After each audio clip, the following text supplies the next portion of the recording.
ಎಲ್ರಿಗೂ ನಮಸ್ಕಾರ, ಶುಭೋದಯ. ಹೇಗಿದ್ದೀರಿ? ನಾನು ನಿಮ್ಮ Ashwini. Thank you so much. ನಾನೀಗ ನಿಮ್ ಮುಂದೆ ಬಂದಿರೋದು ಇಷ್ಟೇ ಹೇಳೋದಕ್ಕಷ್ಟೇನೆ. ನನ್ನನ್ನ ಬಿಗ್ ಬಾಸ್ ಮನೆಯಲ್ಲಿ ಇಷ್ಟು ದಿನ ವೋಟ್ ಮಾಡಿ ಸಪೋರ್ಟ್ ಮಾಡಿ ಇಷ್ಟು ಪ್ರೀತಿ ಕೊಟ್ಟು ನನ್ನ ಉಳಿಸ್ಕೊಂಡಿದ್ದೀರಾ ಅಂತಾದಾಗ ನಾನು ಹೇಗೆ ನಿಮಗೆ ಥ್ಯಾಂಕ್ಸ್ ಹೇಳದೆ ಹೋಗೋದಕ್ಕಾಗುತ್ತೆ. ನಿಮ್ಮೆಲ್ರಿಗೂ ಗೊತ್ತಿದೆ ಫಿನಾಲೆ ಒತ್ತಡ ಅಷ್ಟೇ ಇತ್ತು ಅಂತ. ಹಾಗಾಗಿ ಫಿನಾಲೆ ಮುಗಿದ ತಕ್ಷಣ ನನ್ನ ಕುಟುಂಬದ ಜೊತೆ ಸೇರ್ಕೋಬೇಕು ಅಂತ, ಒಂದಷ್ಟು ಕಾಲ ಕಳಿಬೇಕು ಅಂತ ನಾನು ಹೊರಟೋದೆ.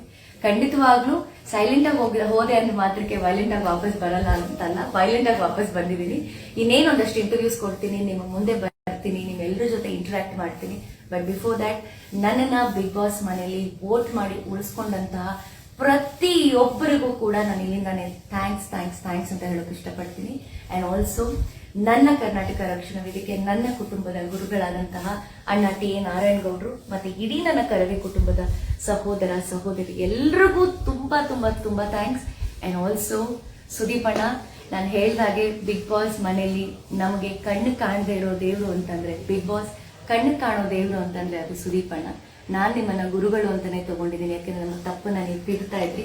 ಥ್ಯಾಂಕ್ ಯು ಅಣ್ಣ, ನಿಮ್ಮ ತಪ್ಪುಗಳನ್ನ ತಿದ್ದಿದ್ದಕ್ಕೆ ನಾನು ಅಲ್ಲಿ ಫಿನಾಲೆವರೆಗೂ ಬರೋದಕ್ಕೆ ಸಾಧ್ಯ ಆಯ್ತು. Love you and thank you so much Sudeep ಅಣ್ಣ. ಅಂಡ್ ಎಲ್ಲ ನನ್ನ ಕಂಟೆಸ್ಟೆಂಟ್ಸ್ ಯಾರು ನನ್ನ ಜೊತೆ 23 ಜನ ಟ್ರಾವೆಲ್ ಮಾಡಿದ್ರು, ನನ್ನ 7 ಬೀಳುಗಳಲ್ಲಿ ನನ್ನನ್ನು ಬೆನ್ ತಟ್ಟಿದ್ದಾಗ್ಬೋದು, ನನ್ನೆಲ್ಲ ಛಲ ಹುಟ್ಟಿಸಿದ್ದಾಗ್ಬೋದು, ಅದರ ಕ್ರೆಡಿಟ್ ನಾನು ಎಲ್ರಿಗೂ ಕೊಡ್ತೀನಿ. ಸೊ ನಾನು ಫಿನಾಲೆವರೆಗೂ ಬಂದೆ ಅಂತಂದ್ರೆ ಆ ಕ್ರೆಡಿಟ್ ನಾನು ನಿಮಗೆ ಕೊಡದೆ ಹೋದ್ರೆ ಐ ಥಿಂಕ್ ಖಂಡಿತ ನಾನು ಜಸ್ಟಿಸ್ ಮಾಡ್ದಂಗೆ ನನಗೆ ಅನ್ಸಲ್ಲ. So thanks to everybody. ಯಾರು ನನಗೆ ಬಿಗ್ ಬಾಸ್ ಮನೆಯಲ್ಲಿ ನನ್ನ ಜೊತೆ ಒಂದು ಕುಟುಂಬದ ಥರ ಇದ್ರು, ಪ್ರತಿಯೊಬ್ಬರಿಗೂ ನಾನು ಥ್ಯಾಂಕ್ಸ್ ಹೇಳ್ತೀನಿ.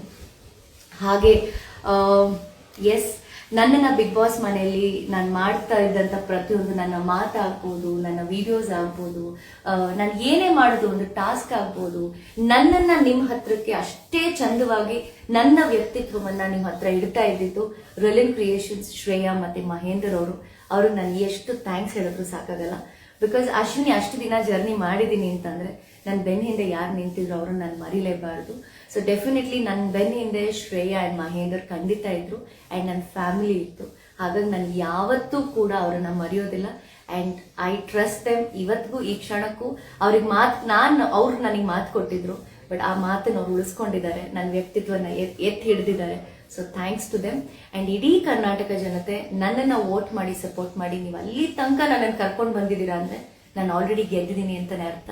ನಿಮ್ಮ ಮನಸ್ಸಲ್ಲಿ ಒಂದಿಷ್ಟು ಜಾಗ ನನಗೆ ಕೊಟ್ಟಿದ್ದೀರಾ ಅಂದರೆ I am very happy. Thank you, lots of love. And ತುಂಬ ಜನ ಕೇಳ್ತಾ ಇದ್ದಾರೆ ನೀವು ವಿನ್ ಆಗಬೇಕಿತ್ತು ಅಂತ. ನಾನು ಆಲ್ರೆಡಿ ವಿನ್ ಆಗ್ಬಿಟ್ಟಿದ್ದೀನಿ. ನೀವೆಲ್ಲರೂ ಮನಸ್ಸನ್ನು ಗೆದ್ದಿದ್ದೀನಿ ಅಂದರೆ ನಾನು ಆಲ್ರೆಡಿ ವಿನ್ ಆಗಿದ್ದೀನಿ ಅಂತಾನೆ. ಕಪ್ ಒಬ್ಬರಿಗೆ ಸಿಗಬೇಕು. ಸೊ ಹಾಗಾಗಿ ಕಪ್ಪನ್ನು ಯಾರೇ ಗೆದ್ದಿದ್ರು ಕೂಡ ನನಗೆ ಖುಷಿನೇ ಇದೆ. ನಾನು ಸೋತಿದ್ದೀನಿ ಅಂತ ಖಂಡಿತ ನಂಗೆ ಬೇಜಾರಿಲ್ಲ, ಬಟ್ ಗೆದ್ದಿರೋಂಥ ವ್ಯಕ್ತಿಗೆ ಇಲ್ಲಿಂದಾನೇ ನಾನು ಆಲ್ ದಿ ವೆರಿ ಬೆಸ್ಟ್ ಅಂತ ಹೇಳ್ತೀನಿ. Good luck. ನಿಮ್ಮನ್ನ ಮೀಟ್ ಮಾಡಬೇಕು, ಫ್ಯಾನ್ಸ್ ಮೀಟ್ ಮಾಡಿ ಅಂತ ಕೇಳ್ತಿದ್ದಾರೆ. ಹೇಳ್ತೀನಲ್ಲ, ನಿಮ್ಮಿಂದಾನೇ ನಾನು. ಸೊ ಹಾಗಾಗಿ ನೀವು ಯಾವಾಗ ಹೇಳ್ತಿರೋ, ಎಲ್ಲಿ ಹೇಳ್ತಿರೋ, ಖಂಡಿತ ನಾನು ನಿಮ್ಮನ್ನು ಭೇಟಿ ಮಾಡ್ತೀನಿ. ಆದಷ್ಟು ಬೇಗ ಎಲ್ಲಾದರೂ ಒಂದು ಜಾಗನ ನಾವೆಲ್ಲರೂ ಆರ್ಗನೈಸ್ ಮಾಡಿ, ನಮ್ಮ Reliance creation Shreya and Mahender organise ಮಾಡ್ತಾರೆ. ನಿಮಗೆ ಏನೇ ನನ್ನ ಜೊತೆ ಮಾತಾಡಬೇಕು ಅಂತಿದ್ದೀವಿ, ಯಾಕೆಂದರೆ ಗೊತ್ತೋ ಗೊತ್ತಿಲ್ಲದೇನೋ ಅಥವಾ ನಮಗೆ ಕಣ್ಣು ಕಾಣದೆ ನೀವು ನಮಗೆ ವೋಟ್ ಮಾಡಲು ಉಳಿಸ್ಕೊಂಡಿದ್ದೀರ ಅಂತ ಆದಾಗ, ಅಷ್ಟು ದಿನ ನಾನು ಜರ್ನಿ ಮಾಡಿದ್ದೆ ಅಂದರೆ ನಿಮ್ಮ ಪಾತ್ರ ನಿಜವಾಗ್ಲೂ ಗ್ರೇಟ್.